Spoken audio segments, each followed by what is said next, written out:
Welcome to Tales to Terrify.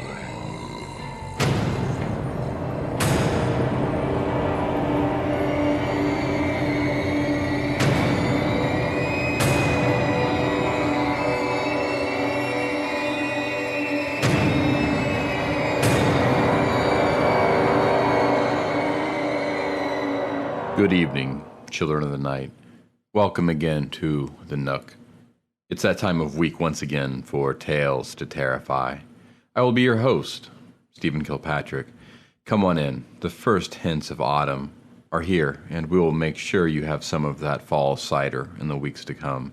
For now, pour yourself something to drink. Find a comfortable place to settle in. This evening, from Sylvia Schultz, we have Lights Out. This edition's theme is haunted houses. Who doesn't love haunted houses? Oh, well, maybe some of the people that live in them. Then again, I'm sure there are a few Caspers as well as a few Amityvilles. This Lights Out is a bit longer than usual, coming in at just a smidge under an hour. Following that will be tonight's fiction. You'll be hearing Alan Baxter's Not the Worst of Sins. Before we dive into all of that, a bit of business. First of all, 2 weeks ago we had an interview with M.F. Wahl. Also, a couple of vignettes from her new serialized novel, Disease. That was M.F. Wahl. The author brought it to my attention that I had kicked off the podcast by getting it right, and then screwed it up later. Not only was I incorrect, I was inconsistently incorrect. And to make matters worse, it was while I was promoting the contest to give away a few copies of Disease while using a hashtag with the author's erroneous name.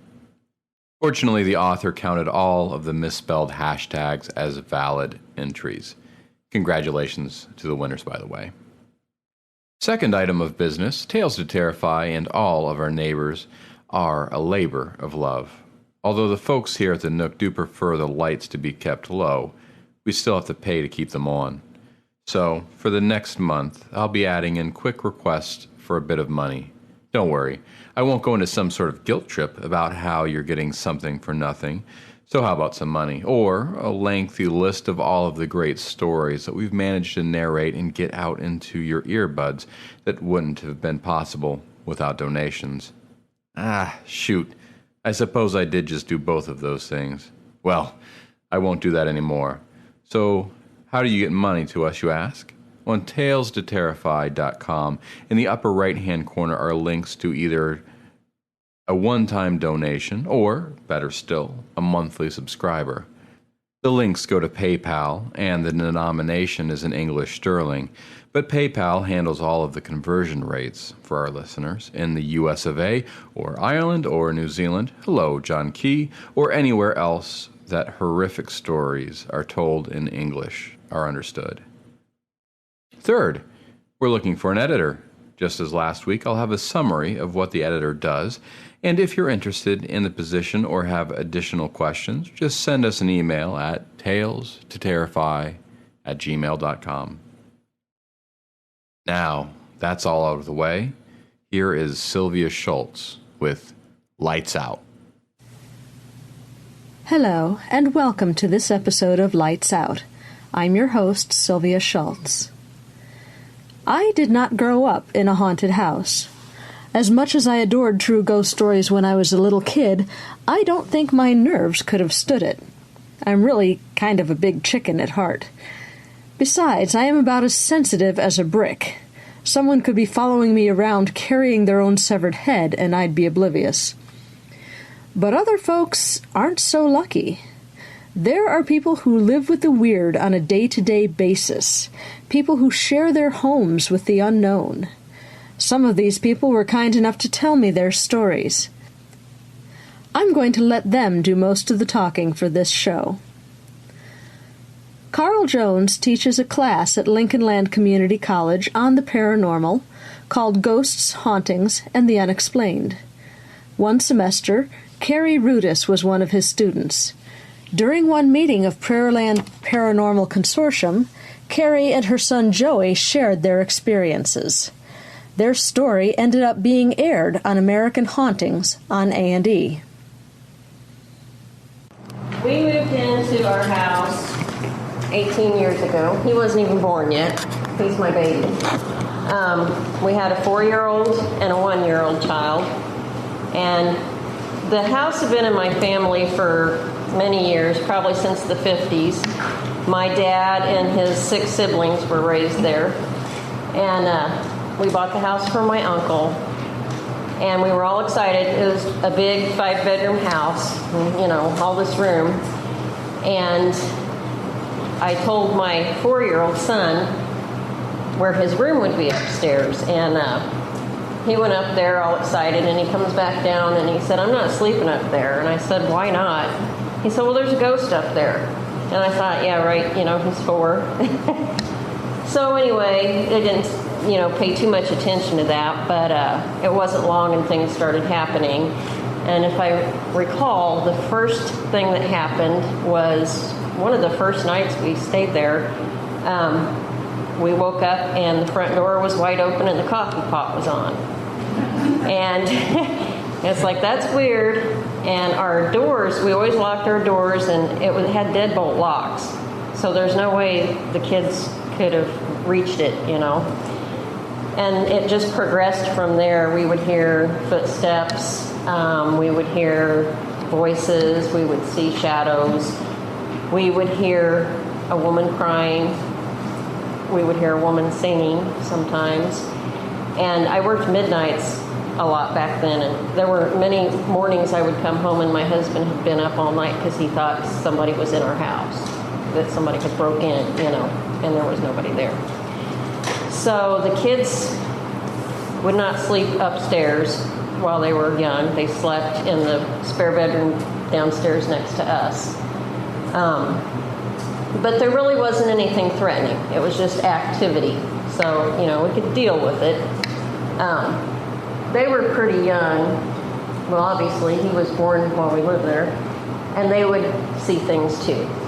I remember Joey saying, you know, there's somebody in there. And I'm like, where? And he'd say, don't you see? There's somebody in there. Do you remember some of that?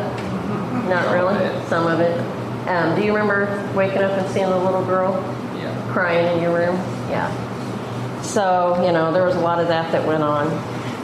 And my mom would babysit sometimes, and I hired babysitters when I worked, and they were always scared. They always had something happen, or they would see something, and luckily they were good about it and never quit, but, you know, they would get afraid a lot. So we lived with this, you know, and it was okay till about 3 or 4 years ago. The kids were all teenagers then, all 3 of them, and it started getting mean. We would hear growling. We would get scratches. We would wake up with bruises and scratches. My daughter actually looked like a human bite on her. So, you know, I said, we can't live with this. So I had psychics come in and try and get rid of it. I had investigators from St. Louis come in and try and get rid of it, and it didn't work.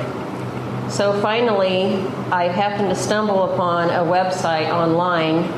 It was through A&E. They were wanting to find families that needed help with their paranormal experiences. So I ended up being a producer, and I didn't think anything would happen, you know. I just thought, you know, I got to try and find something to help. And she ended up calling us, and she came out, and we didn't even know if it would be a show just yet, because they have to make the pilot, they have to sell it to the network. But she guaranteed me that regardless, they would bring in the experts that could help us. So we agreed to do this. And it was a pretty long process, and they come out several times and filmed. We had surveillance cameras up for weeks, which at first was weird, but you actually do get used to it after a while. You kind of forget they're there. And we did actual filming where they would bring in crews, because we did our own reenacting. And they said that was a new concept. The things that had happened before I contacted them, they had us recreate. And that was kind of hard because we're not actors, you know. it's like, I don't know what I'm doing, so, but it was a learning experience. Sometimes we had 12-hour filming days, so like 2 in the morning, so it was, it was work, but they did bring in a psychic, a shaman, a medium, and an exorcist eventually, and what was there that was menacing is now gone. It's made a huge difference in our lives and in our house. And they told us that the regular ghosts that were there did not like this being either, that it tried to control them also. And I believe it because the first night that it was gone, I could hear, it sounded like somebody running upstairs, like kids, and we do have a little girl ghost. We've all seen her, and I hadn't heard that in a while since this had been. It was almost like she was happy, There's also a little boy spirit. There's a woman, and she's been seen. And there's apparently an old man that's kind of crabby. He likes to hang out in the basement. And he doesn't mind us, but he doesn't like it when we're like remodeling something. That kind of aggravates him, but he's pretty harmless. And the bad spirit, they were never able to really tell us what it was. They just said it was negative. They didn't know how it got to be there. And we would see it when it was there. It was very tall and like a dark figure, and it actually had yellow eyes. And it was very scary. I saw it one time. And that's the most afraid I think I've ever been. And the growling, we would hear that frequently too while it was there, and that's gone now. But the history, the house used to be a boarding house. It's very old, and the train tracks go right by our house, and there used to be a train station there. And it used to be a boarding house. There were rumors that it used to be a brothel also. So it does have a lot of history. Been a lot of people in and out there. But anyway. Were they able to figure out who the children were or why they were there? Not why they were there for sure, but they did find some history of a little girl being hit by a train right close there, and they're wondering if that wasn't her. And she has old clothes, You've seen her too, haven't you? Yeah, she's got the old stuff. There? Yeah, she is. Okay. Really. Are you okay with the other spirits? The ghosts still there? Yeah, the ghosts we didn't mind. You just know once in a while you'll hear a door will close or something will move or you'll see something, but it's more of a peaceful coexistence. Yeah, it's not menacing. So they probably like you, or else They got to be used to us by now, I think. When you had to get rid of the evil thing, you didn't have them get rid of the other spirits, did you? They asked us, and we said, I don't want them to be trapped because I think that would be horrible, but I don't want to force them out. I said, tell them they're free to go if they want to, and they said they didn't want to leave. Yeah, the evil thing, when you saw it, the eyes were the only detail you could see, otherwise just a black shape. It was just, actually I was in the house. My daughter slept on the couch for years because she was so terrified of her room. And many nights she was waking me up to come out there and sleep too because of the things that be going on, and she was scared. So it was one of those nights, and I was laying on the love seat, and there we have a stained glass window with regular glass in the middle, straight across. And one of the things that would happen, you'd hear sound like somebody stomping on that porch and then jiggling the door. And we were hearing that, and I happened to look up, and I saw this dark figure through that window, and it looked at me, and it was just yellow glowing eyes. It wasn't like there were pupils or anything. It was just bright. And I just froze because I thought, oh my God, does it see me? If it doesn't, I better not move or it will, And I was just so scared. And then it was just gone. But you've seen tall shadows too. I was going to Yeah. ask you, Joseph, actually, a nice picture they have up on Facebook of you. You were quoted as saying that you feared that these things or this thing had potential to kill somebody. Have you ever been physically There has been people physically attacked in our household. I've actually even had objects literally thrown at me, and that's actually on film. It will probably be on the show. I will say the situation in the household probably started escalating when we started dabbling with Ouija boards and seances. That did not help. Never does. No. You just open the lock and come and talk to Yeah. yourself. And we had people shoved. You were shoved. Shoved. Or my brother was like shoved across the room into a wall at our house. I've woken up with like random scratches on my face and Legs. legs and Yeah. I've had the scratches. That hasn't happened since this one. Not since And they how long, had. so how long has it been since they came in and helped clear away the spiritual? It was last August when they got rid of, when they So brought it's the been almost a year. exorcist. Yes. Okay. Yes. Which person do you think was the one that got rid of it? Was it like a shaman or The exorcist. the exorcist? The shaman, when she came, she got rid of it for a while, and she said that she thought it might try and come back, and it did. And we knew when it come back, you could just feel the house felt so different. And when things were escalating and getting really bad, you could feel, it was almost like it would go through you. You would feel this sudden anger, and just, it was like something mean went through you. I don't know how else to describe it.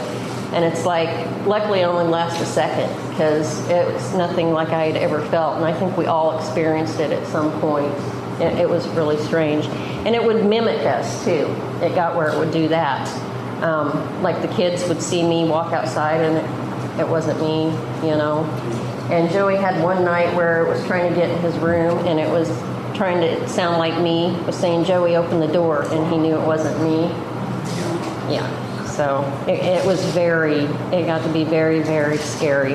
It's a fascinating case because I've heard of this before, and I've run into it once or twice, but the negative energy was trying to control the other ghosts in the house. Mm-hmm. And it sounds like it was somewhat successful. Yeah. Because the other ghosts in the house were not necessarily negative energies by any means. They No, were just they weren't. ghosts. They were just hanging out there. Mm-hmm. But they didn't like it either. No. Fascinating. Mm-hmm. So when that thing was around, the activity with the other spirits of the home ceased pretty much? It or- didn't cease, but it decreased. It was almost like they were kept back or whatever. Wow. I know there was one day when my husband, we were talking about that, and my husband said, "You know, I wonder about that little girl, you know." And he actually saw her right after that, and we wondered if she wasn't trying to tell us, you know, help, you know. Yeah. we We're could probably afraid of it. Yeah. tell the difference because all the paranormal activity turned hostile. Like Yeah. we could tell it was something else that we were feeling. Yeah. I mean, you could just feel, it just felt so negative. Yeah, in there. Yeah. Tensions running high. And there were some nights when, like, none of us got any sleep because of everything going on. And the kids upstairs, they eventually did. The boys would sleep upstairs eventually. My daughter didn't until this thing was gone. But they said they would hear it sound like something scratching all over the walls and all kinds of I've actually woken noises. up in the middle of the night feeling being choked by something. That happened more than once. That actually happened like during the period when they were filming. That's when things really got bad. Yeah, I think it kind of got mad for a while they were filming. Yeah. They didn't stir anything up. Did anything happen while they were filming? Oh, yeah. They did? They got chased out of the house twice. Did they? Yeah. Film crew also. Yeah. Now, they filmed during while the negativity was still there? Mm-hmm. Yes. So it wasn't until after the filming was done that they were able to get rid of it? Or? Well, we did a little bit of filming in February of last year, and they come back and did a little more in May. They did the majority of it in August, and towards the end of it was when they brought in the exorcist and got rid of it. And then they come back for touch-ups after it was gone. Did they film part of the exorcism? Yes. Yeah. We weren't allowed in the house for most of it, but we got to come in towards the end. I bet you kept his number on file. I have him on Facebook. I do. Did they give you any tips on keeping it away? They didn't, but the shaman did. She gave us like candles and prayers, and of course Joey knows all about that stuff. He researches. He has the smudging sage and all that stuff. I go to him if I feel there's something. Can you come back next month? I'm always interested in how much they exaggerate. I'm really clear how. I'll try to. Yeah, make sure you come back at least next I will. month. Yeah. So, no idea where this one came from. It just kind of showed up. Well, I have an idea, and I don't know how the rest of them felt about it. When I was a teenager, my best friend, who is now my sister-in-law, ended up marrying her brother, but that was before I knew him. Anyway, her parents bought a house in Hillsboro, and it was haunted. And we were like 16, and we thought, oh, cool, whatever. So we used the Ouija board, which I didn't even believe in ghosts then. Honest, I didn't. And Kelly was her name. She's like, let's use a Ouija board and talk to the ghosts. My mom and my sister used to use one. I'm like, okay, whatever, Well, there was something bad there, and it would do similar things. We would get shoved, pushed, scratched. Her house was horrible. You could never get any sleep. I mean, it was like that. And as we got older and moved on, she lived out of town. We lived apart, and, really didn't have that kind of thing going on. But actually, she moved back to Hillsboro right about the time this bad thing come to my house. So I didn't know if it had anything to do with what we experienced before. And since we were hanging out together again, I don't know. Had she had experiences after she moved away? She said, well, we both would here and there, but it was nothing like when we were younger and hanging out together. And it was very similar, which I don't know, maybe all negative entities is similar, but it liked to pick on my daughter the worst, and she was a teenager, and it loved it when we were teenagers to pick on us. And if my daughter would have girlfriends over, oh my God, it really tormented them. The energy level. Yeah. And my daughter is the only girl between me and my sister-in-law, because she has all boys. So she is, related to both of us. So I always wondered if it was the same thing.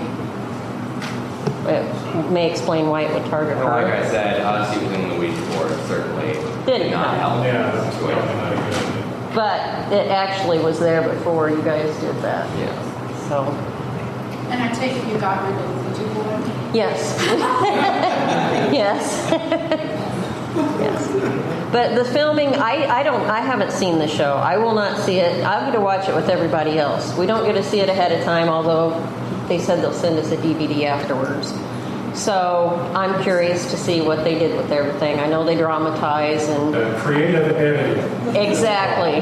I will be glad to come back and tell you. Take liberties. Yeah, they do. I will be glad to come back and tell you how everything went. So I hope you join us every month. Come back. Great bunch of people. Did they trash your house? Well, they didn't trash it, but they were really good about saying, we're going to move this and that, and we'll move it right back. And no, I'm putting everything back. Yeah. Oh, I love it. Thank you very much. Just like filmmakers, they are like that all the time. Yeah. Yeah, they weren't the most considerate. Yeah. They do kind of take over, too. They really do. They made a movie in our house. Oh, really? And I left. Dean was doing a movie out of town. And when I came home, everything from the basement was upstairs, and everything from the upstairs was downstairs, and there wasn't one there. And they left it there? Yeah. They came back to do Never again. They come back to do some follow-ups in December.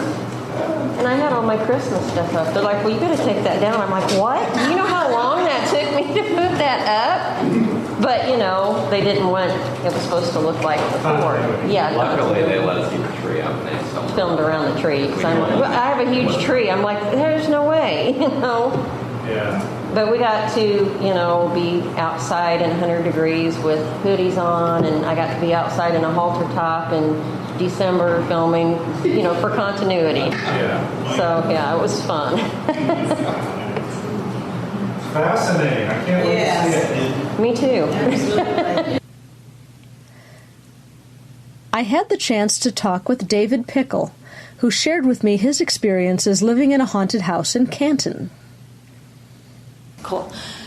David Pickle is going to tell us about his experiences living in a haunted house. Tell me stories. Well, it actually started, maybe I should give you a little background first. Please do. The building that we own was a grocery store built in the early 1900s. As I was growing up, it was run by two sisters, older ladies. Neither one of them ever got married. They were pillars of the community. Mm-hmm. And is this in Canton? In Canton, yes. One of the sisters died. I owned a photography studio up the street. One of the sisters had passed away, and I offered to buy the building from the other sister at that time, and she didn't want to sell it. Eventually, she had to go to a nursing home, and their estate agreed to sell me both the building and the house they lived into next door. Oh. So I owned, the grocery store had closed in like 1986, I believe. One of the sisters was still living in the house next door when she left to go to a nursing home. I purchased the property. Was planning on using the house as a rental property. So I was in upgrading some things, and occasionally you would be in there late at night by yourself and you'd hear noises, and didn't really think too much about it. One night I did actually hear footsteps upstairs, like somebody had walked across the room. I was concerned enough because the house was empty that somebody had snuck in, and when I came in, they were trying to get out. Went upstairs, there was nobody there. Prior to that, I had been down, like I say, my studio is about a half a block away. I had gone down to mow the grass around what was the grocery store, and I'd left a sign on the door at my other business that said, "I'm down the street. If you need me, come get me." And you get that feeling that somebody's watching you. Oh, yeah. I was mowing the grass, and as I turned around, standing on the back steps of the grocery store building, and I only saw her for an instant, was a lady in a blue flowered dress. That was my first experience. And I told my wife, I said, I think I saw Katie. Katie and Tori Petrovich were their names. I said, I think I saw Katie's ghost today. And my wife and I got to talking about it, and a few nights later, she woke up screaming. I was still downstairs. I went up to find out what was going on, and she had woken up with a lady standing over her swinging her fists. Oh, Lord. And I said, what was she wearing? And she said she was wearing a blue dress. And I said, that's the same person I saw. That was right after we had bought the property. Oh, my. Now, was this the first sister that passed on? Yes. Okay. I didn't think too much about it. We bought that property in 1996, let it sit empty for several years, trying to decide what we were going to do with it. I just didn't want the building to get torn down. It was a beautiful piece of property. Had a lot of history in Canton with the two ladies. I was fortunate to get a good deal on it when they sold it, and eventually in 2006 we opened an ice cream shop, which we've closed since then. Oh. But anyway, about a week into our ice cream shop, I was over in this area doing some shopping for the store, and one of my employees called and said, you need to come back as soon as possible and look at this ice cream. They wouldn't tell me what was wrong. I thought maybe the freezer went out, the ice cream was melting, what's going on with the ice cream? Well, when I got back, the freezer was fine, the ice cream was fine, but they had covered up one bucket of the ice cream. It came in 3-gallon buckets, and in the bottom you could see the initials K and a T, which just completely freaked out the girls that worked for me. Yeah. I'm pretty sure at that time I'm thinking, well, it's just a coincidence. They were scraping on the bottom of the bucket, and it just came out that way. Oh, okay. But they were convinced it was a sign of some kind. Wow. And then, not long after the time I saw and I'm kind of bouncing around because I can't remember the exact timeline, but I have a koi pond in the back. Right after I bought the property, I built a koi pond in the back of the property, and I was out there one night trimming around the koi pond, and like I said before, you get that feeling somebody's watching me. And I kept looking around. It was almost dusk, about the time it is now. Okay. And I actually felt somebody come up and tap me on the shoulder, which really freaked me out. Yeah. So at that point, I'm pretty convinced we have a ghost. I'm thinking, Katie, come up. She's a very nice lady. She knows I'm taking care of the property. She just patted me on the shoulder and said, "You're doing a nice job." Well, that's quite a switch from standing over your wife with her fist raised. Yeah, that was the only weird occurrences. My wife said she woke up with a lady in a blue dress swinging her fists at her, so we don't know exactly what was going on there. Not long after we opened the ice cream shop, we were almost ready to close, and myself and a couple of my employees were sitting around one of the tables, and I don't know if it's just me or what it is, but I can always tell when Katie was in the room. Okay. And a shadow went between us across the table, just like we're sitting here, and this shadow went by. And I thought somebody had walked in the room behind me, and I turned to look, and one of my employees said, "What are you looking at?" And I said, "You didn't see that shadow go by?" "No." And I said, "I'm pretty sure Katie's in here." Oh. Well, a couple of minutes later, the employees left, and I was in there by myself about 7 o'clock at night, just doing the book work. Mm-hmm. And it used to be a grocery store, and this is kind of how I come up with this theory, just as plain as day. It was like somebody dropped a can of peas or a canned good, and it rolled across the floor. Ooh. And I was like, well, what fell off the counter? Yeah. At that point, I pretty much convinced myself that sometimes when Katie would show up, she didn't see what I saw. She saw the grocery store. Okay. Because where it dropped was where they used to keep the canned goods, and she was in there stocking shelves and dropped one of them. Oh. And I mean, it literally rolled across the floor. It spooked me. And I so left. you heard this, but I you actually didn't heard it. see Didn't see anything, Okay. but I heard something fall on the floor and roll across the floor. Wow, and that's a really distinctive sound. Oh, yeah. I mean, it was, like I said, it was like somebody dropped a can of corn and rolled it across the floor. Yeah. And like I say, that's when I decided that Katie saw it as a grocery store sometimes when she came in. Sure. And there had been instances like I had an employee that was working in the kitchen. He saw an elderly lady come in the back door. He said he waited 10 or 15 minutes for an order to come back. Nobody brought anything back. He went out front and there was nobody there, just the employee working out front. Mm-hmm. And it was shortly after he had started working, and I said, "What was she wearing?" He said, "A blue dress." And I said, Katie walked in the back door, checked him out, and then left. Uh-huh. Since then, we've closed our ice cream shop, and we've added on to it, and we actually live there now. What used to be the grocery store is now our living room. Okay. And then we added, some addition bedrooms and things like that on the back. And we thought once Tori, the sister, died about 3 years ago, we hadn't seen the ghost at all. We hadn't heard her.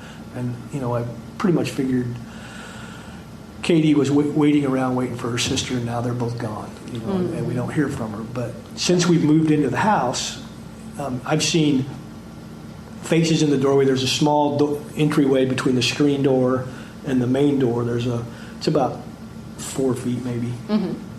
And I've heard at least twice the screen door open and nobody was there, which I first contributed to the wind. Mm-hmm. Second time, I actually saw somebody standing there, and when I went to open the door, there was nobody there. Oh. So I think she was just standing in the doorway. It was raining outside. I guess she wanted to get out of the rain. There you go. But, I occasionally will catch movement out of the corner of my eye, just a flash of blue going by.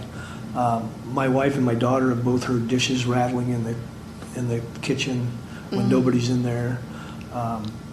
We have and I haven't heard it for a long time, but we have a battery-operated ice cream scoop that when you shake it, it goes, ice cream, ding-a-ling-a-ling-a-ling. Cool. And when we had the ice cream shop open, it was in a drawer, and the batteries were dead enough, you had to really shake it to make it work. Mm-hmm. And every once in a while, nobody would be anywhere near this drawer, and it would go, ding-a-ling-a-ling, ice cream. And the batteries were almost dead. Right. And it would just make that noise, and nobody could ever explain it. But, we feel, yeah, she's a ghost, but she's a friendly ghost. She was well liked as a live person, and we hope good. she stops by once in a while. So, splendid.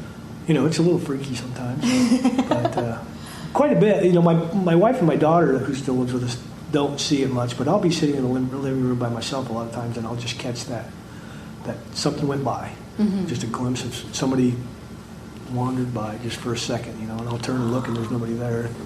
Oh, cool. That's pretty much, from beginning to end, like I say, they'd lived there all their lives in the house next door. Mm-hmm. Unfortunately, the house burnt down. We had an accident and had a major fire. But it was mostly in the grocery store where we encountered. Like I say, I'm the one that seems to be most receptive to it for some reason. But okay. That hair on the back of your neck stands up. It's like, especially that time when I heard the can of corn, it was like, as soon as I saw that shadow walk by, I was like, something's going on. Katie's in here, I can tell. Mm-hmm. And then I'm in there all by myself, and she dropped something. She's go, well, you know what? I think it's time to go home. That is fascinating. And it's really neat that I agree with your theory that perhaps she is seeing something entirely different. She's seeing what she's used to. And it's really fascinating that she dropped something and in her reality it kind of crossed over into yours. I mean, it was so pronounced. I mean, I'm sitting clear across. There's nobody in the building, and where I heard it was clear across the room. And it's just like you dropped a canned good, and it rolled across the floor. And I was like, wow. I mean, it was enough to me that I got up to see that that the wind blow something off, or what was it? But I mean, all the doors and windows are closed. I mean, I'm locked in there. When I go in there by myself, back then I locked the door because there was money involved and stuff like that. Yeah. And it was pronounced enough that I was like, wow, what was that? When there was nothing there, it was like, okay, Katie's in here, and this is what she's doing. Wow. This spring, I attended a paranormal convention in the Quad Cities. I got to chat with a couple of people about their experiences. I'm at the Quad Cities Psychic and Paranormal Conference, and I'm speaking with Sandy Hintz. Sandy Hintz. Okay, she's going to tell me stories about the ghost she lives with. Lived. Past tense. Okay. Yeah. It was up at Otter Creek, Iowa, which is south of Dubuque. It was on a dead-end road 3 miles from the nearest neighbor, and we called him Uncle Mort. Now, Uncle Mort was a practical joker. Okay. And we had this attic where I kept, it was cold, it wasn't finished, and we kept potatoes and onions and stuff there. Yeah. And I would go there to get something for supper, and I'd turn on the light, and then I'd turn it off, and I'd get up, I had both of my first children in that house. Oh. And I'd go out to go to the bathroom. It was a long journey to the bathroom. Okay. And the light would be on. And it was like, did I forget to turn that light off or didn't I? And there was a door over the cupboard, over this refrigerator, that would be open all the time. So I'd stop around on the floor to see if I could make that door come open. Sure. We lived in a house that had the basement under the house. Okay. And at night, we had this cat that we put in the basement. And it would go down so far, and then the hair on the back would stand up, and it would start hissing, and our little dog would start barking. Yeah. And then we'd say something like, Uncle Mort, get out of there, and then they'd proceed down the basement. Now, my ex-husband, I'd go to bed, and he would lay on the couch and watch television. And one night, he was watching television. Out of the corner of his eye, he could see the rocking chair rocking. And every time he would put I think he was reading the paper. He put the paper down, look, it would stop. And then it would start up again, out of the corner of his eye. Yeah. So, one time he went real fast and it did 2 more little zonks before it stopped. He said, gotcha, So, he wasn't malicious. But he would put now horses, we had horses. Horses do not pull a gate towards them. They will push to get out. Sure, yeah. Well, we had this area around a silo that the gate had to be pulled shut. The horses would be put in there, and in the morning they'd be out. Oh man. So we had a Halloween party, and we Ouija'd and asked him if he was going to come. And so at this precise moment, we had candles, and the light went almost off, and then very bright, and then back to normal. Those are some of the things that happened. Oh, wow. Thank you so much for sharing with me. I really appreciate it. But he's not an evil one, but since then, I don't Ouija. It scares me because I know you can get a bad one as well as a good one. And I won't have anything to do with Ouija's anymore after that. So. Yeah, it's just too creepy. And I did say to him, hey, Uncle Mort, you're going to have to quit or I'm going to have a miscarriage. And he did until my child was born. Oh, man. Sorry. Okay, I am talking to Devonda. Yes. Okay. She is going to tell me stories of Mississippi. Ghost stories of Mississippi. Okay. When I was about 4 and 5, my mom would always take us summer vacations to Mississippi because that's where she grew up, in Mississippi. And every time we would go there, my mom always would want someone to sleep in the bed with her. She was scared. Okay. And one night, I was about 4 or 5, I can't remember, but I was laying in the bed next to my cousin, and for some reason I couldn't sleep, so I was peeking through the living room door, crack, and in those days they kept their doors open at night. Okay. And I seen a man figure walk right through the screen door. And then he sat down on the couch and he put his hands on his knees and he looked towards that room that I was in. And I screamed, "There's a man in the house! There's a man in the house!" Yeah. And one of my uncles got up and turned on the light in the living room, and the man was gone. Learning later on, I didn't say anything to my mom, but learning later on it was my uncle. My oldest uncle, and I described exactly what he looked like and what he was wearing, and he was actually buried in that suit that I seen him in. And my mom said that I'd never met him before. She never took me to his funeral, and there's no way I would know that. Oh, yeah. And then on a different night, I was laying in the bed again, and my aunt was on the other side, on the outside of the bed, and I was on the inside of the bed. And so were you next to the wall? I was next to the wall.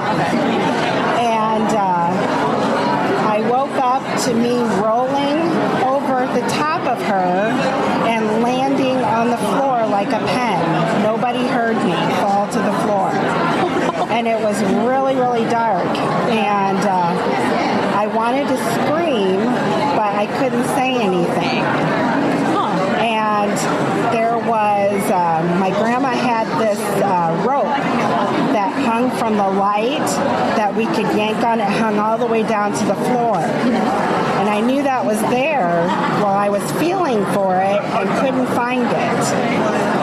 And then I felt something standing over me. I could feel that person. And it took me a long time to get back in the bed because there was a fireplace and a vanity that I knew I could go around the bed to try to get back in, but they were missing. It was really strange. Yeah. And then, for some reason, it felt like for a long time I was trying to get back in the bed, but that person would not let me back in. Oh, man. And finally I got back in.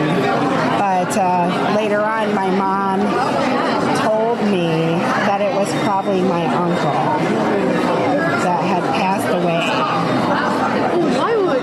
But I don't know why he would prevent me from getting back in the bed, though. Yeah, so that would be my question. It could have been somebody else.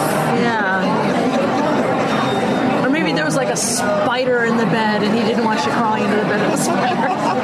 I reach for stuff. Sorry. Yeah, and I For some don't reason, know. he didn't want you back in the bed at that point in time. Yes, and my mom said that things used to happen in that house when she was growing up, and she sometimes thought that it could be like they had her grandmother's rocking chair, and it would rock sometimes. Oh, wow. Yeah. And then there was another time on a different adventure when we had went back down to Mississippi, and coming up the road there was this little house. Well, I thought it was a house, and it was actually a cotton house for picking cotton. And I said, oh my goodness. I said, who is that standing in that house window? And my mom goes, that's a cotton house. Nobody lives there. And yeah, we flew so fast up that road. My mom's boyfriend did. He put the pedal to the metal. All you could see was dust behind us. But and so anyways, that's about 3 stories. Yeah, thank you. Thank you so much. Oh, you're welcome. All right, cool.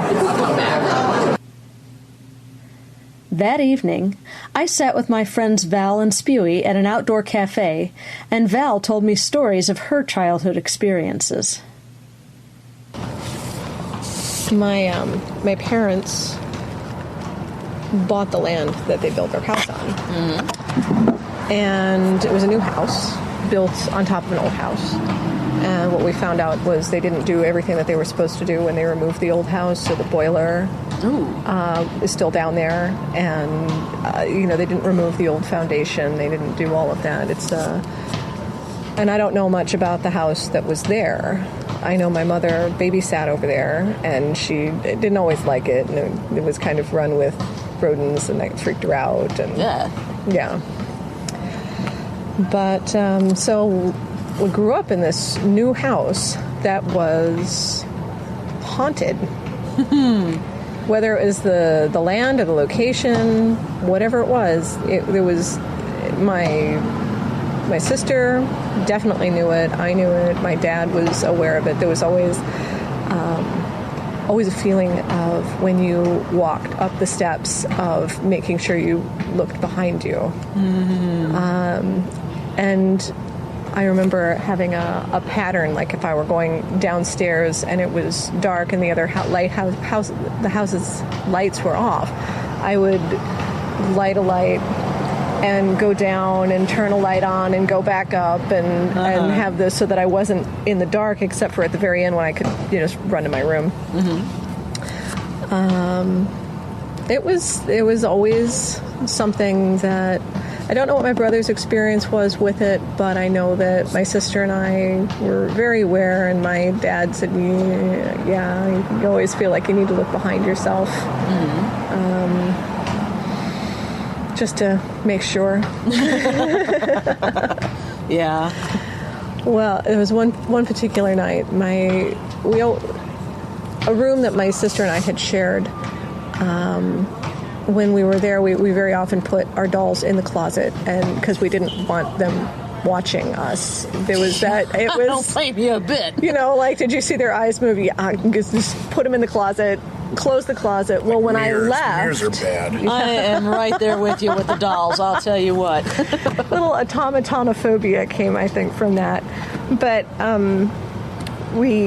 at one point when I was older, I went to the downstairs room, which was really kind of cool for me and also really awful because the downstairs was where the feelings were kind of worse. Okay.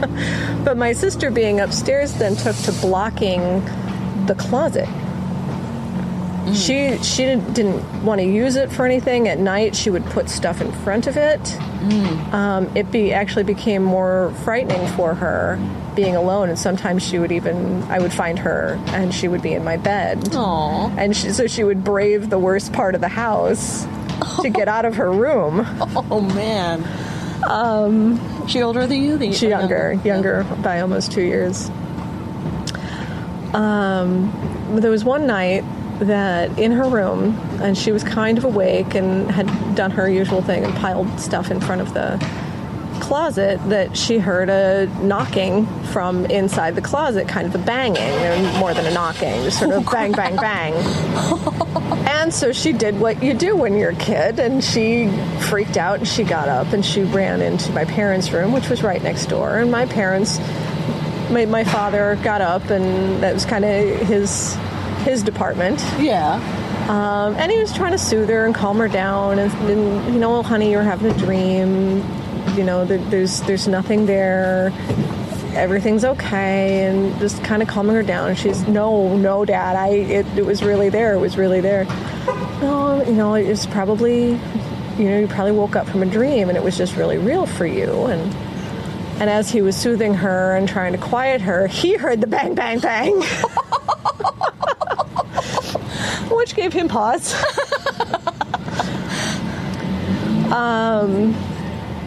Being a new house, and they had been involved in the design of it. They looked at the blueprints, and so he got out the blueprints, thinking, well, surely, perhaps there's just some kind of a vent or a register or something. Maybe. There was nothing there. And also it kind of made the door shake. Oh, geez. Yeah. So it was a pretty weak reach to go for the blueprints. And then the other first reaction, like the immediate reaction, is go and make sure that my brother's room was on the other side of that. Just make sure that he wasn't doing something. Well, he was even a couple of years younger still, and he was unconscious. When he slept, he didn't move. So that was. There was nothing that he could find that could determine that there was anything other than what it was very likely, and which said quite plainly is probably a poltergeist. And with all the fear that she and I had in that space and in that place, rather gave it enough material to feed on for long enough to kind of actually make some noise. That was the last of that particular type of incident, first and last that I was aware of. But she had later years in conversation said that it seemed to have followed her. It wasn't just at the house anymore. She'd moved, and it wasn't as aggressive. I don't know, and maybe it was because she wasn't quite as afraid, but she thought it was the same kind of thing, and so she would see doors move around her, and again, the closet, she couldn't keep a closet door closed. Oh, wow. She'd close it, she'd latch it, because it was one of the old closets that actually had the doorknob and the latch. And she'd wake up and it was open. And that went on for quite a while, too. And I think she eventually just kind of got used to it, but she also didn't like to talk about it because she was afraid to talk about it, that it would get, more attention, more. So, yeah, that's my sister's story with that, what I know of it. In my own, it was kind of frightening knowing that there were other people around. And, whether or not it was, there was always that kind of look behind you awful feeling that you got, that seemed like it was more malevolent, but there were also really casual entities around as well, like they're just around and rude. Okay. Well, you want to take some solace in having some space where nobody else is, like your bedroom, and or the hall to the bathroom, and to know that you're not just being loomed around. And there didn't seem to be a whole lot that I could do to. My room got to be better after a fashion, but yeah, it was uncomfortable. It was kind of frightening, I suppose, as a child. And nowadays I see things like that and been rather acclimated to No, all right, well, you're not doing anything, and then that's okay, as long as you're not doing anything. Yeah. Yeah, I remember many times having to wake up in the middle of the night to go to the bathroom and actually seeing the form of an individual kind of in shadow around. It was already dark, but it was darker there. Sure. And not holding it for as long as I possibly could. Yeah. Like, is there any other way out of this? And maybe if I just go to sleep, I will not have to do it until morning. And that never works. No, I remember one night in particular where I really I was at my end and I'm shouted down the hall, I really have to go to the bathroom. I have to go. And if you don't move, I'm going to go right through you. And I did. And that was kind of weird, too. What was that like? Did you feel anything as you passed through? Well, I felt kind of scared. Because, you really don't know when you walk right through somebody like that. I don't remember. I guess I remember feeling kind of tingly. But it could have also been an expectation or a defensive. Like, I just did something weird. Yeah, that's about as weird as you can get. It was necessary. Yeah. I had to. When you gotta go. Yeah. So that was, again, you wouldn't think with a brand new house that you would get as much of that type of thing. But we go back now and it's better, but there's still a little bit of that. Not as much, and there's not as much feeding it. And, there's no little kids to get all worked up about it. I was going to ask, do you think it's less because you're not freaked out little kids anymore? Yeah, and I think it's probably a combination of being less because we're older and we're not as afraid of that. We, certainly grew up with it enough that we don't have the newness or the childishness about the space. It's familiar space. And the other thing is, because we're not so scared, we're not so feeding of whatever the situation is. But yeah, it was it was definitely an experience growing up there.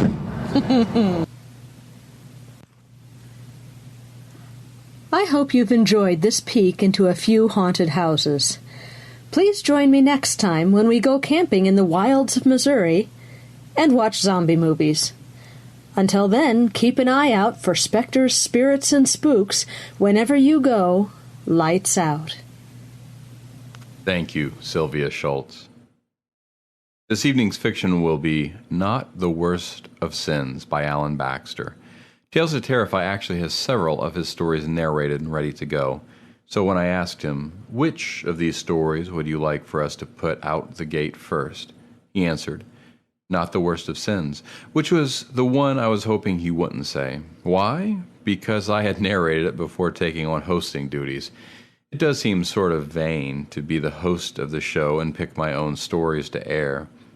But he's the author, and we'll give him what he wants. It's a great story with a nice Western feel to it.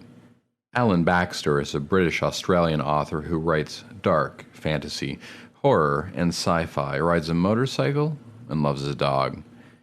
He also teaches Kung Fu. He is the author of the dark urban fantasy trilogy Bound, Obsidian, and Abduction, the Alex Kane series, published by Harper Voyager Australia, and the dark urban fantasy duology Realm Shift and Mage Sign, The Balance 1 and 2, from Griffinwood Press. He co-authored the short horror novel Dark Right with David Wood. Alan also writes short fiction with more than 50 stories published in a variety of journals and anthologies in Australia, the US, the UK, and France. His short fiction has appeared in fantasy and science fiction, forthcoming, Beneath Ceaseless Skies, Daily Science Fiction, Postscripts, and Midnight Echo, among many others, and more than 20 anthologies, including the year's Best Australian Fantasy and Horror, 2010 and 2012. Alan also writes narrative arcs and dialogue for video games and wrote the popular writer's resource Write the Fight Right, a short ebook about writing convincing fight scenes. He has twice been a finalist in the Ditmar Awards. Alan is represented by literary agent Alex Adset of Alex Adset Publishing Services. As well as fiction, Alan is a freelance writer penning reviews, feature articles, and opinion. He's a contributing editor and co-founder at 13 O'Clock, Australian dark fiction news and reviews, and co-hosts AuthorCast, a thriller and genre fiction podcast. He's a member of the Australian Horror Writers Association, International Thrillers Writers, the Canberra Speculative Fiction Guild, Australian Science Fiction and Fantasy Writers Association, and a full active member of the Horror Writers Association. Alan is Director-in-Chief Instructor of the Illawarra Kung Fu Academy. He lives among dairy paddocks on the beautiful south coast of NSW, Australia, with his wife, son, dog, and cat. Read extracts from his novels, a novella, and short stories at his website, www.warriorscribe.com, or find him on Twitter, at Alan Baxter, and Facebook. Feel free to tell him what you think about anything. And now, from the darkest, dustiest plains of the West, not the worst of sins. Staring up at the stars, I hear the footsteps with plenty time to spare. 2 sets, trying to sneak around behind in the dark beyond the glow of my dying fire. Graham Masters shimmers into view and opens his mouth to warn me, but I just nod and slip my pistol from its holster. So many times, desperate people try their luck on a hapless traveler. It ain't the first time for me, won't be the last. As the steps crunch softly closer, behind the scrubby, chalky pale chaparral brush, I turn up onto one knee and fire a shot. There's a howl and the pounding of one set of feet. Cowardly bastard ran away and left his friend to his fate. Not so much a friend anymore. I ain't low. He should only be wounded, unless he was crouching, I suppose. His ragged breath and sobbing mark him out easy. I wander over, pistol resting ready along my thigh. Jesus, he's barely a teenager, not a hint of whiskers on his chin. "What the fuck are you doing?" I ask. Master stands beside me, shaking his head, unseen by the boy. The kid's holding hands to his gut. Must have been crouching after all. "You killed me, mister." "What you doing creeping up on honest folk in the dead of night?" "Just looking for some justice in the world." "Is that right?" I turn around and walk away. "Poor dumb child," Graham Masters says, and I nod. "You've done killed me," the kid cries out again, but we ignore him and lay down by the fire. I ignore the discomfort deep in my gut, too. He gasps and sobs for a good hour before his breath hitches, and he bleeds out. I wake in the darkness with a scream and think I've been dreaming, until I see Masters fighting with the spectral figures. He's shouting and cursing, and I can't make things out too clearly, what with the sleep in my eyes and mind. Masters is grabbing at the ghosts as they claw and scratch, trying to get past him to me. Waves of coldness waft over them. I can smell frosty ground, but it ain't that late in the year yet. My heart hammers and I start to get up. Master snarls over his shoulder. "Sleep, boy. Don't give them the power of your attention." They've got by him before, and when they claw at me, they're so cold it burns. It's hard to ignore the fight. Cursing the whimper in my breath, I turn my face to the earth and squeeze my eyes tight shut. Every night now it's the same, every time getting worse. Pressing my hands over my ears to mask the shouts. I don't know how long before it's over, but eventually sleep takes me. Dawn smudges the horizon pale pink and blue as I kick up the embers and set the pot to boiling for some coffee. Again, last night, I say to the flickering form beside me, "Ain't nothing for you to worry about." They seemed angry. Masters turns a hard face to me. "Ain't they always, boy? Ain't I always kept them off you?" "Not always, no, but I let it drop. Masters being mad at me all day can be worse than ghosts trying to take me away at night. The buildings stand like sentinels in the early sunlight. The town is little more than a crossroads, too small to even have a name. The town is little more than a crossroads, too small to even have a name by the look of it. I can relate to that. 2 streets mark out the cardinal directions, lined with stores and homes made of roughly cut wood, and more properties spread out behind them. People in dusty clothes walk in the shade of awnings, occasionally casting me suspicious glances. They quickly look away if I catch their eye. I'll ask around and see if any of our leads are good ones. My daddy's had 18 years of getting lost, having fucked off right before I was born, but a cur like him don't stay hidden for long. He ain't dumb, uses a bunch of aliases, but he did business with Grand Masters not so long ago, so we know all of Pa's fake names. At least the ones he was using before he turned on his own partner. Masters has never told me what their business was, but it can't have been friendly if it caused my son of a bitch father to leave Grand Masters a ghost. I guess Dad thinks moving from state to state will mean he never crosses paths with his past. We aim to prove him wrong in that assumption and put things to rights. Grand Masters for his own reasons, and me for Mama and myself. The main street is swirling in dust from wagon wheels and horses' hooves as I tie up old Jack by the saloon. He buries his nose in the water trough, sucking and sucking like he's never had a drink in his life. He's a damn good horse, honest, gentle, and he means the world to me, even if his chestnut brown hide is scraggly and his ribs show through. My gun and my saddle are pretty much all I have beside Jack. And Grand Masters, I suppose, but he ain't an actual thing regardless of how helpful he's been. It only takes about a half a minute in the saloon to know the barkeep there ain't going to be any use. He's never heard the names I give him. As I step back outside, a man walks towards me, jaw working as he chews tobacco, and I see the sun glinting off his badge, attitude drifting out from under the brim of his dirty gray hat. "New in town, eh?" he says, voice like gravel. He seems nervous. I nod, choosing not to answer such a dumb question with words. Masters beside me says, "Fuck him." There's an uncomfortable silence that I get the impression I ought to fill. "I ain't planning on starting any trouble here, Sheriff." He looks me up and down, tips his hat back a little. "You after something specific?" "Just passing through." "That right?" I smile at him, try to ease his tension some. "I'm on the trail of a man, as it happens, so maybe you could help me out." "Is that so? Who you looking for?" The man uses different names. Danny Calhoun sometimes, or Seth Cooper, maybe Frank Gates. The sheriff's chewing stops dead. He sniffs and spits. "Pretty damn bold, I gotta say. Pretty goddamn bold." He slips his gun from his hip and gestures with it. "This way, kid." "What the hell? I ain't done nothing." The sheriff barks a laugh. "That right? There's some kind of a mistake here. I ain't done nothing wrong." "Why don't you come along quietly and we'll sort all this out?" I cast a desperate glance at Masters and his face is pure fury. "Do as he says," he hisses. "He'll shoot you down in an instant out here. Go with him and we'll find a way free." I follow the sheriff toward the jailhouse, my gut churning as I wonder just what the hell Masters can do to get me out. The tiny cell smells of mildew and something less pleasant.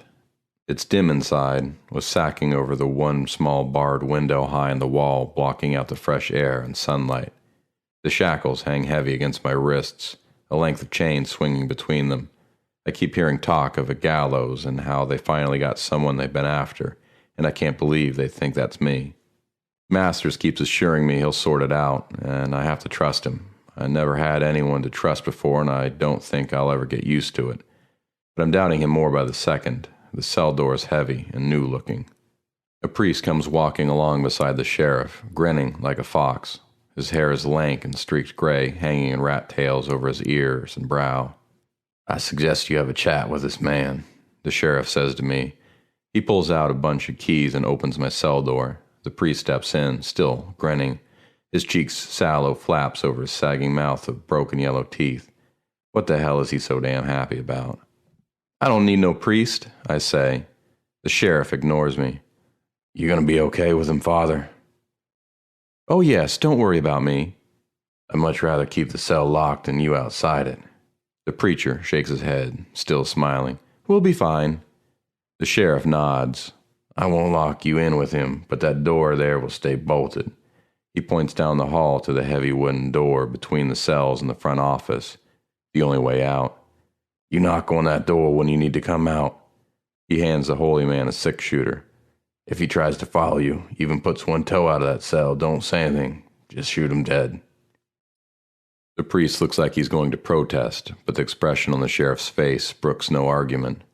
He's vicious, Father. Left 2 innocent corpses in his wake, and he ain't as clever as he thinks he is, leaving a trail of questions and murder. It was always going to catch up with him, eventually. 2 corpses in my wake. I look across at Graham Masters, but he won't meet my eye. His face is a mix of embarrassment and rage. There's more than 2 corpses in my past, but I think I know the ones the sheriff was talking about. Masters knows them too. With a shrug, the priest takes the gun and tucks it into the belt holding his black robes closed. He's just a boy, the holy man says, but I'm sure this gun will keep him calm while we talk. This is your last chance for any kind of redemption, the sheriff says to me. Don't fuck it up now. He walks away before I can protest, and I'm left in an unlocked cell with an armed preacher. The wooden door to the office closes with a heavy thunk, and I hear the bolt turn. Masters moves close to me, whispers, This is your chance. I'll make a distraction. You get past this maggot. Before I can answer or ask any questions, he's gone. What would you like to talk about? The priest says. Unsure what else to do, I start by asking him the names. No one I can remember, he says, kind of high-pitched. You sure? I say, deliberately loud, like my voice can push away the creep this guy gives me. Maybe I can check my donations book. I keep a note of all the generous souls who help the church, but really, you shouldn't be worrying about any of that stuff now. The preacher's eyes linger on me, slide up and down, and he smiles kind of crooked. Would you like to give something to the church, young man, before you move on to the next life? It might go down well with... You know, he nods upwards. I ain't got 2 pennies to rub together. Maybe you could give something else, fine-looking boy like you? He steps up, too close, his breath sweet-smelling like rotten fruit. A horse or a pig is all well and good, but it's not the same. Oh no, not the same at all. His eyes become suddenly hard, cold. Besides, you're already damned. I hear a commotion out front and the sheriff yelling. There's a gunshot somewhere and the sound of pounding feet. My fists drive the preacher's head back and he staggers away, scrabbling for the gun at his waist. I hit him again, 2-handed, using the metal around my wrists instead of my knuckles. The preacher doesn't make a sound as blood floods his mouth and chin rushing from his crushed nostrils. Then he laughs, the unbelievable son of a bitch. Is that what you like? He says, high-pitched and breathless. He draws the gun from his belt, but I'm ready and slap it aside with the chain of the cuffs. The report is loud and the bullet bites splinters from the side of the cot. Now he looks concerned. I hit him again and he goes down, tumbling over in a mess of blood and black robes. He comes up onto hands and knees. The gun wavers out in front of him. I grab it and twist it from his grip, hear his fingers snap. My ragged boot fetches him up under the chin, and his rotten teeth crack and spin across the floor. I drop down on him and keep punching until my knuckles bleed and his twitching stops. Masters is right there. Come on, boy. The door at the end of the corridor is unlocked, and I don't have time to ask how. People are screaming in the streets, and the sheriff is firing shots into the air, yelling for calm. Whatever Masters did out here has the townsfolk well and truly spooked. Running outside, I see old Jack down the street, the only horse standing calm. I jump on, drag his reins off the rail, and pound out of town before the sheriff can realize I'm gone. There's a whole lot of nothing except wide open space and tumbleweeds between that last town and the next. I figured I'd do well to move along quickly, but I meant to buy food and fill my water back there. Now I'm pretty much out of both. The nights are getting colder, and a low fire does little to keep me warm, hungry as I am. My shirt is thick, but my denims are ragged. Masters has always worn his fancy suit and shiny shoes, but I guess a ghost has no concerns for weather and seasons. I'm going to need to find a coat and a lot more to eat. Quit your whining, Master says, even though I haven't complained. You can always eat your horse and walk. I ain't Jack. He's about the only friend I ever had. Master's anger is instant. That right? And what the fuck am I, boy? His hand whips out in a slap across my cheek. It's icy cold and stings something fierce, even as it passes right through. Only when he's really angry, he's told me before, can he affect physical things. I guess he was mad as hell in that sheriff's office. No wonder your daddy walked away from you, he says. He could see your weakness even before you were born. Fuck you, Grandmasters, I ain't weak. He sneers at me. Didn't I find you in the depths of your despair, boy, cradling your crazy mama while she gibbered in her madness, holding a gun and sobbing your heart up, about to end it all? Fuck you, I say again. I can't meet his eyes, so I stare at the shackles hanging off my skinny wrists instead. I was only 16. I was lost. My mama was, "You're 18 now, boy," Master shouts, "and you got me to thank for that." I don't know what to say, so I say nothing, thinking about Mama wasting away like a dead horse by the side of the road, eaten from the inside out by maggots. Except Mama's being eaten up by memories. My good-for-nothing daddy left her pregnant, no money or family nearby, dragged her out into the middle of nowhere to start a new life that fell apart before it began. When I swelled her belly, and my daddy's dumbass dream had turned to shit, he just walked away and she had to beg for everything. I was born in the dirt of the street, and my mama was reviled by everyone around her. She was too fragile to exist like that, and it slowly drove her mad. By the time I was 5, I'd already had to grow up enough to look after her instead of the other way around, and that was all my daddy's fault. By the time I was 16, my mama had pretty much no mind left, and I was sick of it all. Masters is right that he found me in the depths of my despair, and he convinced me to put Mama with the nuns and help him track down my daddy, seeing as we both had a score to settle. My daddy killed Grand Masters over a business deal gone bad, so Masters told me. Whatever their business might have been, he'd as good as killed my mama, and he'd ruined my life since before I even entered this unforgiving world. I took the chances Masters offered me, so I ought to be grateful. It's true he's teaching me to be strong, and I wonder if this is maybe what it's like to have a father. I'm trembling, but I tell myself it's the cold and the hunger, not fear or hatred. I was drawn to you, boy, because we share a common enemy. Your daddy ruined everything for me, fucking killed me, and I'm burning with a vengeance. And didn't I light that fire in you? I nod, not looking at him. I can feel that furnace churning in my belly every second of every day. It only gets hotter when I think of poor Mama. I look across to the low fire towards the distant mesas standing like guardians of this desolate land. I'm one tiny person in a harsh and barren world. What chance do I really have of ever finding my hateful father? Now shoot the chain between those cuffs, boy, Master says. There's room to angle your pistol in there, and I'm about mad enough that I can probably help. Just be careful you don't blow your stupid hand off. I wake in the pitch dark, and something moves over me. A light of a sort, a glow. The fire is burned away to nothing but a gentle smear of orange in the night, and the cold is in my bones. As I blink awake, rubbing sleep from my eyes, the glow resolves into a face, then 2. They lean over me, eyes wide and terrifying, mouth stretched in silent screams. My heart races, my stomach turns to water, fingers rake like icicles across my face and throat, clutching at me, grasping. They drag a tiny sliver of my soul away with each touch. I see it like silvery smoke stretching out of me in ribbons, feel myself lessen every time. A distant wheezing howl escapes their wide mouths like cries of pain, but somehow triumphant. With a screech, Master swoops in. He grabs the things and hauls them off, and the fighting starts. Biting down on my fear, I scramble away and load more wood to the fire, blowing through numb lips to bring the flames up again. I squint away as Masters brawls with the things that tried to take me while I slept. A distant howl drags my attention. I look into the screaming face of one ghost, not distant at all.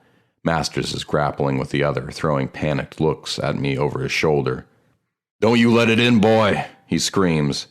"Don't you give it form." The ghost reaches for me, its frosty hands dragging the very essence out of me. My mind slides, my vision blurs. I hear the far-off cries of Masters as he's dragged away, fading as he goes. Swatting at the ghost, my hands slapping through frozen air, I get dizzy. "Grand Masters!" I cry, but there's no answer. I turn and stagger away, running and stumbling. No idea where I'm heading, just away in the morning. Surely, it's only minutes now before they finally got me. Masters is gone, I'm alone in the night. "Don't you let it in, boy." You can't have me, I scream as I run. Icy claws rake my soul through my back. My spine arches like it's going to pop in a dozen places. You cannot have me. I howl again and keep running and running until my vision blurs and I fall, blackness sweeping in before I hit the ground. I wake shivering as the soft glow of dawn begins to brighten the horizon. Gray, lifeless scrub stretches away from me in every direction, as empty as my soul, as lifeless as my existence. I might be alive, but I ain't living, not really. I see movement in the velvet sky above me and squint on the circling black shape of a vulture, looping around like an angel of death. It spirals slowly downward, joined by another. They land not 20 feet from me and hop from side to side, squawking at each other. I want to scare them away, but a part of me wonders, why should I bother? What's the point? There's a sound of hooves on the stony ground, and the big ugly birds flap angrily up and away. It's old Jack, and Masters walked beside him. They're gone. Master sits beside me, his face unreadable even in the low light. I thought they got you. I'm a ghost, you fucking idiot. I'm already dead. They nearly got me. But they didn't. Fuck 'em. You're haunted, boy. You know that. It's how I found you, after all. You let me in and gave me strength. Don't you let them in, too, and they'll stay weak. I guess. I don't believe a word of it. Next time, the time after, how much more is in me for them to take? Finish this business. Finish this business, Masters says. Get some peace of mind for you and your mama, and for me, they'll have less to hang on to. Really? Master stands over me, eyes dark and foreboding. Get up, you weak prick. I don't care anymore. Yes, you fucking do. Look. I followed his pointing finger and see a jackrabbit sitting on a mound of prairie not 30 yards away. Slow and quiet, Master says. The boom of my pistol in the cold air is staggering, and the jackrabbit's head is gone. It's well past noon when the silhouettes of a small town appear on the horizon. It gives me renewed strength, and I'm smiling as I ride down the main street that's lined with wooden buildings, brightly painted awnings, and fancy sign writing in the windows. I can see homesteads spreading out beyond the town, people working, wagons rolling. Hills swell up into mountains to the west. I tie old Jack to a post outside a saloon, give him a pat on his hot neck. I pull the heavy sleeves of my baggy shirt down to hide my new iron bracelets and walk in through the double swing doors. It's dim and cool inside, quiet and still. Dust motes dance in the early sunlight, shafting in between the slats of the shutters. A bald guy with a belly like a full sail is polishing glasses behind the bar, and a pretty young thing is sweeping up. I nod to the barman and watch the girl a while. She's young and slim, with a cascade of blonde hair and a glint in her eye. She holds my gaze for a second or two before looking back to her broom. What I would give to find a town someplace, settle down and get some work. Ooh, a pretty girl like that, and maybe get married, have some kids of my own. Just normal stuff, but this fire burns in me, and I can't do anything normal until it's out. And that's only going to happen when my daddy is brought to account for what he did to Mama and me. She'd have liked to live in a small town like this, I reckon. Far better than the nun sanatorium where she's lying now, mind broken and body withering away to sticks and dust. Help you? The barman calls out. I smile at him, friendly-like. I could use a good meal, or even a bad one, I add with a laugh. He pushes his chin at the girl sweeping up, and she sets her broom aside and disappears out back. I pull up a stool, sit down, and put my ragged black hat on the bar beside me. There's a moment's uncomfortable silence as the barkeep measures me up and down. The girl returns with a tin plate holding some kind of stew and a hunk of bread. She hands it to me with a soft smile, almost like a secret. The gravy is thick like mud and cold from last night's cooking, but smells fantastic. The meat is mostly gristle and the bread stale, but I swallow it down like it's the food of God, my belly aching at the sudden pressure it hasn't felt for too long. That jackrabbit kept me alive, but he was near as skinny as me. It feels like the first time I've eaten properly in weeks. I'm looking for someone, I tell the barkeep as I mop up with the last of the bread. He's immediately suspicious. That right?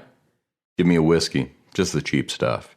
He nods, puts a glass on the counter, and fills it from a bottle without a label. I'm only drinking to be friendly, trade for the information he might have, but the sour burns nicely all the same. I put a couple of coins on the scratched bar. Graham Masters stands beside me, unseen by the others. He tilts his head at the barman, impatient fucking ghost. I'm looking for a fella goes by several names. Mind if I run him by you? The barman shrugs. All right then. Danny Calhoun? He shakes his head. Seth Cooper? Shake. Frank Gates? This time there's a slight pause, and his eyes narrow just a bit before he shakes his head. Frank Gates? I ask again, one eyebrow raised. I said no, damn it. I ain't ever heard of no Frank Gates. The pretty young girl has stopped sweeping, watches us with a strange expression. Masters is virtually dancing on the spot. He's lying, he says to me, like it ain't obvious, even to the tables and chairs. Truth be told, I'm getting damn tired of this game, but my excitement rises too at this reaction. I nod and stand up, tip my hat.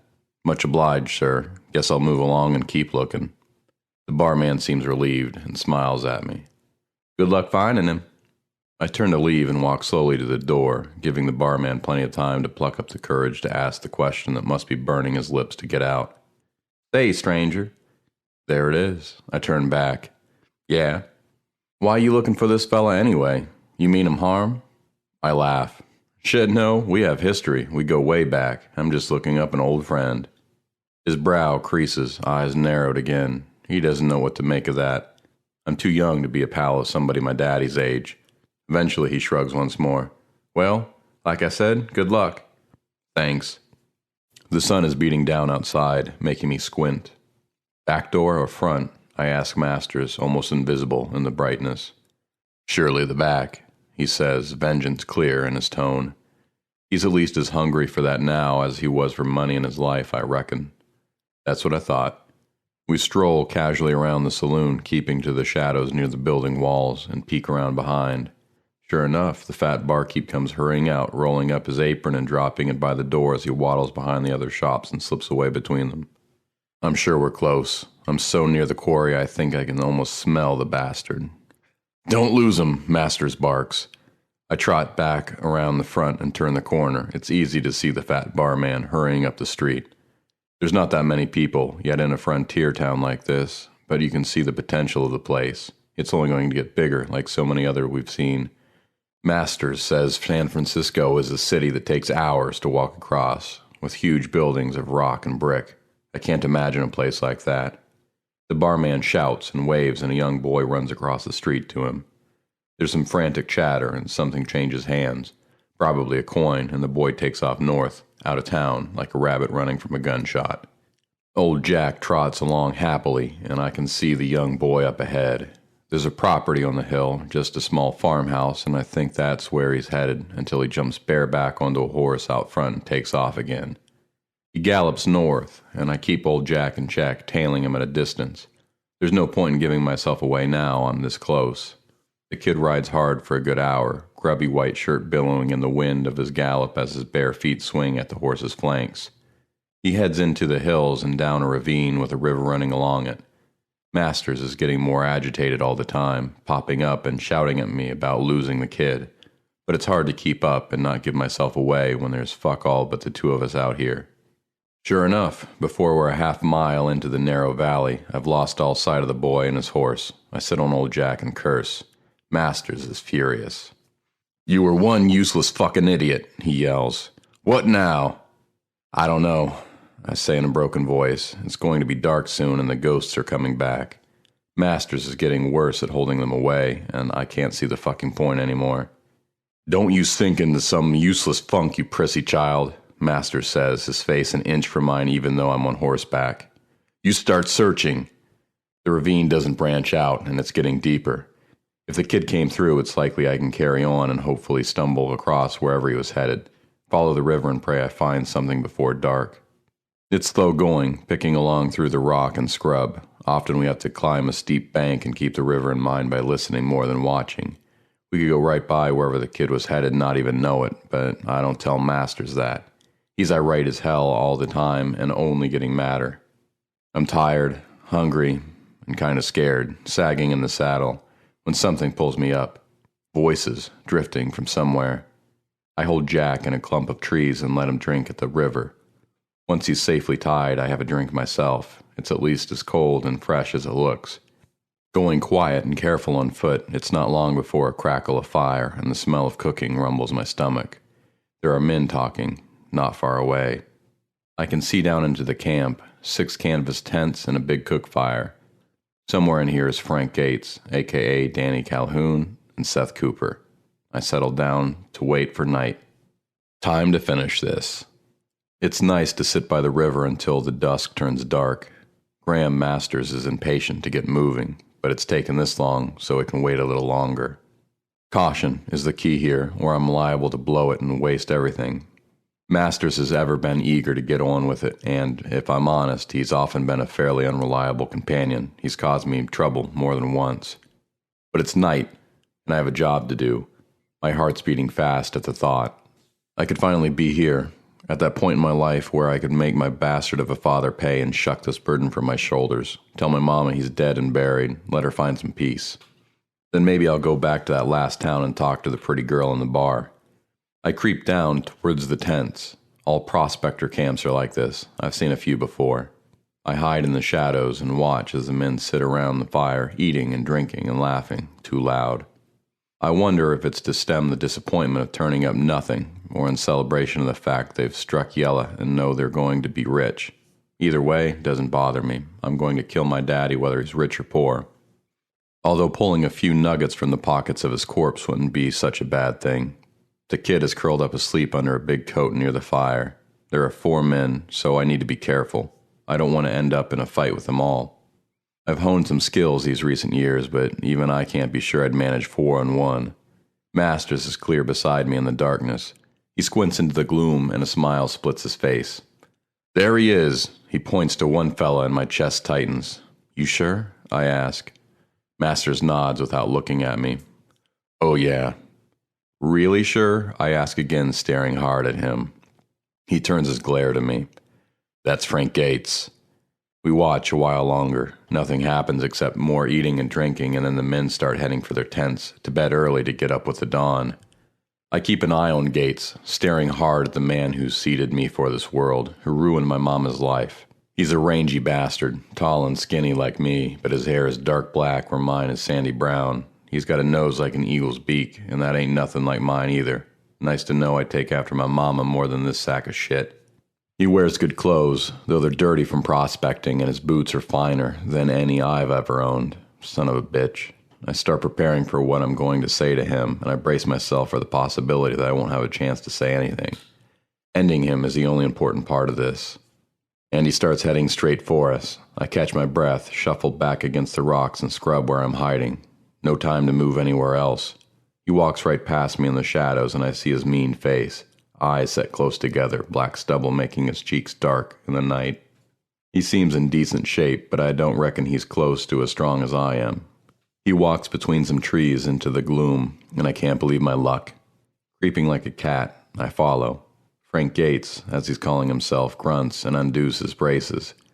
He kicks a hole in the sandy ground, drops his britches, and squats, elbows on his knees. Don't make a sound, I whisper as the cold steel of that sheriff's Colt presses against the skin of his neck. He stiffens, but doesn't move. A muffled cry of fright escapes his lips, bitten off as soon as it starts. Pull up your britches and move forward. He complies. I can see his hand shaking as he buttons his fly. He stumbles ahead of me, my gun barrel pressed into the middle of his spine. What do you want? He whispers, his voice trembling with fear. You want money? Gold? Shut the fuck up, Frank Gates, I say quietly, pushing him away from the camp. That's what you're calling yourself now, right? That's my name, right enough. Who are you? I'm the son you abandoned, you slimy piece of shit. What? The son of the woman you left pregnant, poverty-stricken, and a pariah. She couldn't take it, the ridicule, the rejection. She's a fragile bird, and you broke her mind, Frank Gates. Our lives, too. His shaking is visible all over, his knees knocking together, hands flapping by his sides. I don't know what you mean. I don't have a son. I have a wife and 2 daughters in San Francisco. That just makes me furious. Is that right? I almost yell. Treat them a lot better than you did Mama and me, do you? His voice is hitched with tears, sobbing like a little girl. I don't know what you mean. Turn around and face me, Gates. He stands there, back to me, shaking and sobbing. Turn your face to me, Pa. He turns slowly, hands raised. His face is twisted in fear, tears and snot shining in the darkness. I look around for Graham Masters, but he's nowhere to be seen. Surely he wants to see this. My own hand starts to shake. The excitement of the situation is getting to me. Fuck it, I can't put this off. Here and now you pay for what you did to us. The flash and bark of the pistol is massive in the silent darkness, and a rush rips through me.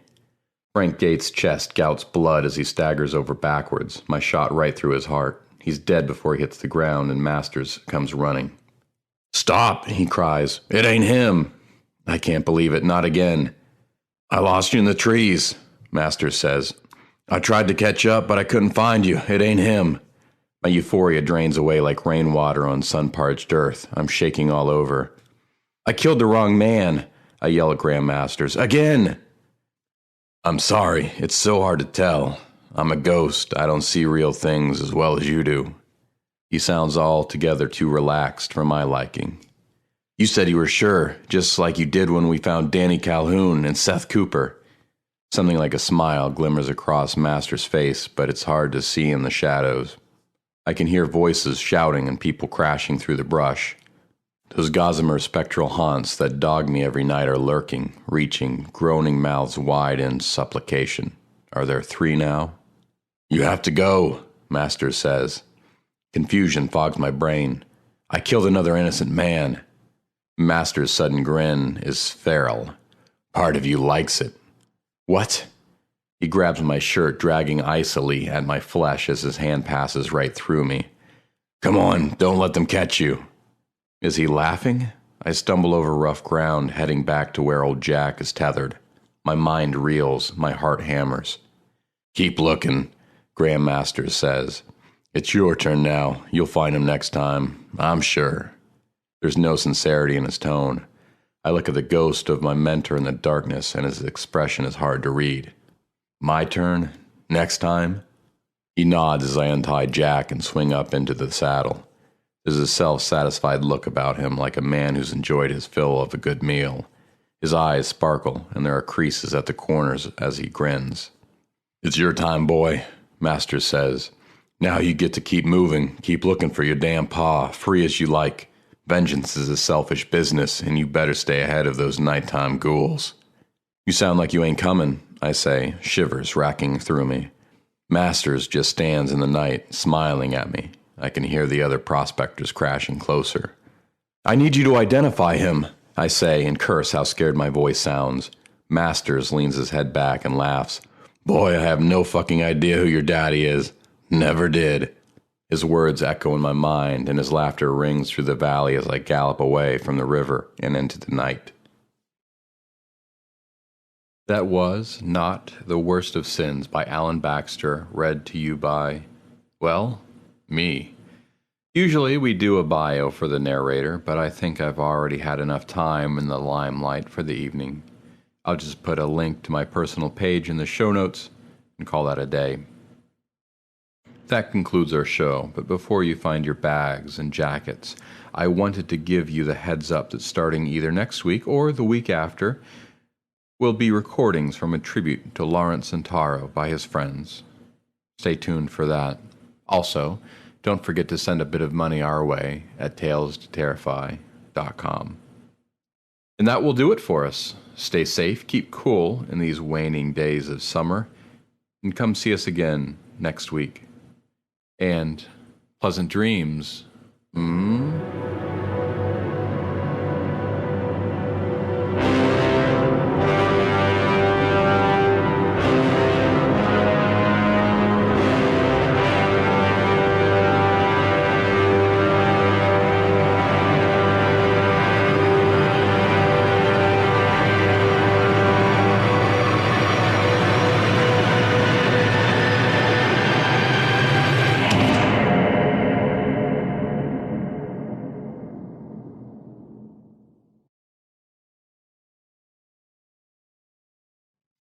Tales to Terrify is looking for an editor, and I thought that I would let the listeners know what does an editor for Tales to Terrify do? The primary duties are: 1. Evaluate stories submitted to the podcast's Gmail account for quality. 2. Pair accepted stories with appropriate narrators. And 3. Maintain the show's Google Doc spreadsheet with status of stories. Just for the sake of clarity, this podcast is a labor of love, and no one gets paid, including the editor. For myself, the role took up about one afternoon a week. If you have interest in helping out the podcast, or further questions about the specifics, please send me an email at talestoterrify@gmail.com.